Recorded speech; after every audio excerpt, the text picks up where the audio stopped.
بسم اللہ الرحمن الرحیم۔ یہ ارشاد بھٹی صاحب کے انٹرویوز کا سلسلہ جاری ہے۔ آج انہوں نے ایک انٹرویو لیا ہے۔ یہ جو شیعوں کے لیڈر سمجھے جاتے ہیں، شہنشاہ نقوی اس طرح کا کوئی ان کا نام ہے، تو یہ اتنے لمبے چوڑے انٹرویو کے بعد بھی کوئی نتیجہ نہیں اخذ ہو رہا ہے، بلکہ نفرتیں اور بڑھیں گی، کیونکہ ایمان خالص کے نقطہ نظر سے نہ یہ انٹرویو لیے جا رہے ہیں، نہ ان کو اس پر فوکس کرایا جا رہا ہے جس پر اتحاد ہو سکتا ہے۔ اگر آپ واقعی اس سارے انٹرویوز لینے کا مقصد مسلمانوں کے اندر جو فرقے بن چکے ہیں ان کو آپ جوڑنا چاہتے ہیں اور صحیح معنوں میں جوڑنا چاہتے ہیں، تو وہ طریقہ اختیار کریں جو آپ کے مالک اور خالق نے آپ کو بتایا ہے۔ وہ زبردست طریقہ ہے۔ دیکھیے، اہل کتاب کو کہا گیا کہ آؤ اہل کتاب، ایک ایسی بات کے اوپر ہم اکٹھے ہو جائیں جو ہمارے اور تمہارے درمیان مشترک ہے، اور وہ یہ ہے کہ ہم پہلی بات جو ہے کہ اللہ کے علاوہ کسی اور کی بندگی نہ کریں اور اس کے ساتھ کسی کو شریک نہ ٹھہرائیں، اور ہم میں سے کوئی بھی اللہ کے علاوہ کسی اور کو اپنا رب نہ مانے۔ یہ تین شرائط جو گویا ایک ہی بات ہے، اس کے تین حصے سمجھ لیجئے۔ یہ تم پورا کرو تو ہم آپس میں ایک ہو سکتے ہیں، اور اگر اس میں سے کسی ایک کا بھی انکار کرو اور تم ماننے کے لیے تیار نہ ہو تو پھر گواہ رہنا کہ ہم اللہ کے مسلم ہیں، اور پھر اس کا مطلب یہ ہے کہ پھر تم مسلم نہیں ہو، مسلمان نہیں ہو، سب کچھ ہو، مفسر ہو، مبلغ ہو، اور جو مرضی اپنے آپ کو مومن کہتے رہو، لیکن اللہ کے نزدیک تم مومن نہیں ہو۔ اصل میں اس نقطے کو ذہن میں رکھتے ہوئے اگر یہ ارشاد بھٹی صاحب سوالات کریں نا، تو یہ سارے ڈھیر ہو جائیں گے، قرآن کے پہلے صفحے کے یہ انکاری ثابت ہو جائیں گے سارے کے سارے، چاہے یہ طارق مسعود ہوں، چاہے یہ طارق جمیل صاحب ہوں، طاہر القادری ہوں، مفتی منیب ہوں، یا تقی عثمانی ہوں، یا جتنے بھی ہیں یہ سارے، حنیف مفتی ہو، یا جتنے بھی آپ ان کے انٹرویو آپ آگے آپ لیں گے، یہ احتشام الہی ظہیر صاحب ہوں، یہ تو قرآن کے پہلے صفحے پر کلین بولڈ ہو جائیں گے۔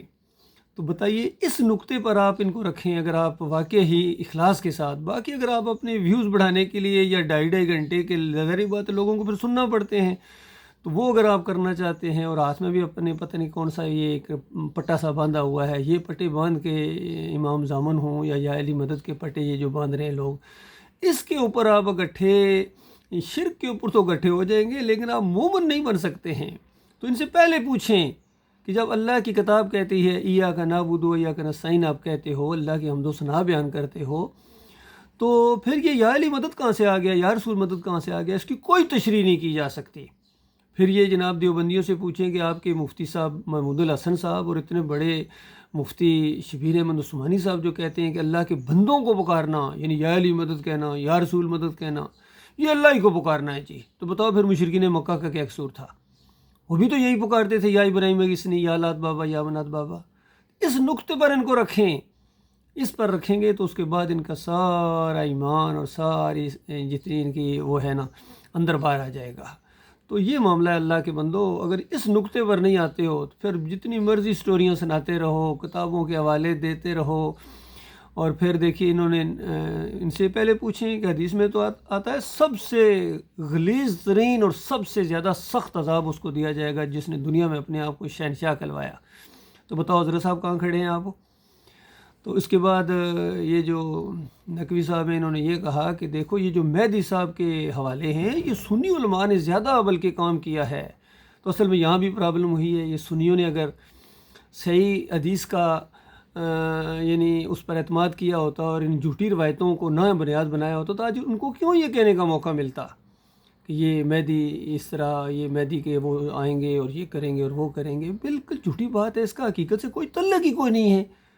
اور ڈاکٹر اسرار جیسے آدمی تک اس کے ساتھ دیتے رہے ہیں، اور اولیاء مقبول جان اور علی انجینئر اور جناب توصیف الرحمان اور جتنے ہیں سارے، یہ طارق جمیل ہوں یا طاہر القادری ہوں، فضل الرحمان ہوں، سارے کہتے ہیں مہدی صاحب آئیں گے، مہدی صاحب آئیں گے۔ اور کون سے مہدی صاحب آئیں گے بتائیے، کہاں ہیں؟ اور پھر دلیل ڈاکٹر اسرار صاحب دیتے ہیں، دیکھو صحابہ کہف 300 سال وہ رہے تھے، اور اگر اس وقت سے ابھی تک زندہ ہیں 1100 سال سے، تو دلائل سے کہتے میں رد نہیں کر سکتا ہوں۔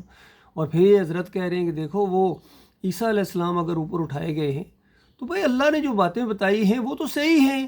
اب ان جھوٹی باتوں کو دلائل کے طور پر پیش کرنا اور پھر معجزات کو اور اللہ کی صحیح باتوں کو پیش کر کے کہنا کہ جس طرح وہ ہے اس طرح یہ بھی ہے، تو یہ بڑی زیادتی ہے، بڑا ظلم ہے اللہ کے بندوں. بہرحال اور کچھ ہوا ہو یا نہ ہوا ہو، ان سب کے پوسٹ مارٹم ہو گئے ہیں اور پوری دنیا نے دیکھ لیا ہے کہ یہ کسی اصل پر نہیں ہے. نہ بریلوی، نہ دیوبندی، نہ اہل حدیث، نہ سلفی، اور سارے کے سارے اجرتی ہیں، بد عقیدہ بھی ہیں.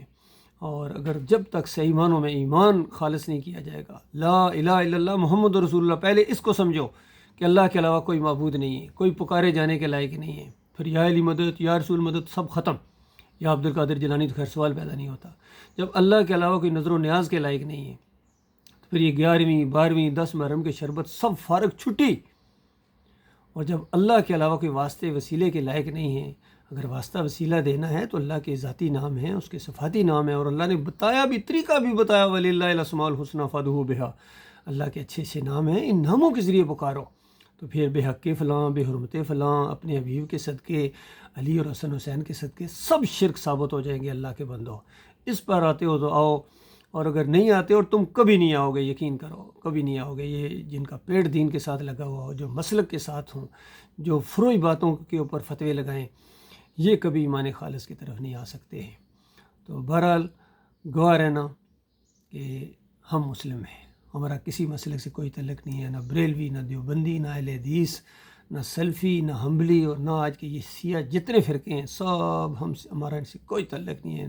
سیاسی لوگوں سے بھی، ان کی پارٹیوں سے بالکل ہمارا کوئی تعلق نہیں ہے. ہمارا تعلق ہے صرف اللہ کے رسول صلی اللہ علیہ وآلہ وسلم سے، کتاب اللہ سے، اپنے مالک سے، اللہ سے، اور اسی کی دعوت ہم آپ کو ہمیشہ دیتے رہیں گے. ہم آپ کے بھائی ہیں، میں آپ کا بھائی ہوں، ارشد کرملائی میرا نام ہے، اور میرا کسی مسلک سے کوئی تعلق نہیں ہے. نہ میں مولوی ہوں، نہ پیر ہوں، میں فوجی افسر ہوں الحمدللہ.